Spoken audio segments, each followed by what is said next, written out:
And it's like I tell anybody, I mean, I've seen a couple of really young PAs come on. Radar brought one on when we were on a horror story.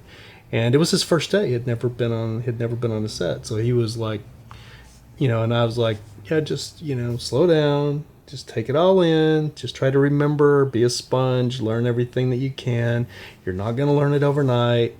And I remember at the end of the day, he come up to me, and he was this real cool black kid. And he's like, Rav, how long will it take me to get like you? I said, dude, I said, sometimes a director calls me and tells me to something, I still don't know what she's talking about. You know what I mean? Yeah. There's always stuff you'll be learning all the time. Mm-hmm. But I said, give yourself a couple of years. Mm-hmm. I think it takes about 24 months, and you need I say you need 50 to 100 days on a set before you're going to get your bearings and really be comfortable with what's going on and how things are working.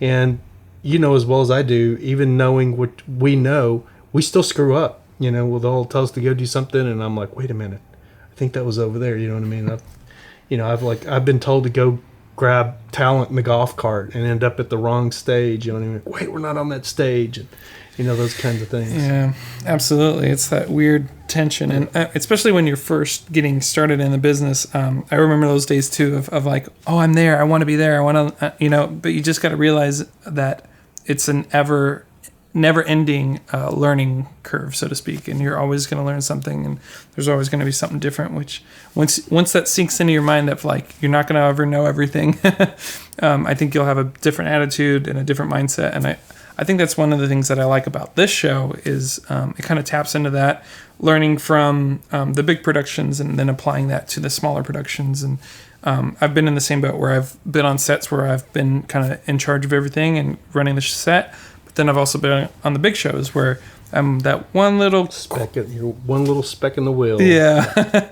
It's interesting to be on both sides. And so my hope with Acting Hollywood is to look at the big stuff and then figure out ways to apply that knowledge and break it down and do a similar system, but instead of 120 people or 150 people on set, there's 12 or 15 people on set, which is kind of fun. So I think you got a good thing here, because I think it's there's not a lot of information. That was my biggest thing, is when I got my first PA job, I looked all over the internet, and there really wasn't a lot of really good information that really delved into like what you would really need to know, like the basics. So you just had to kind of learn it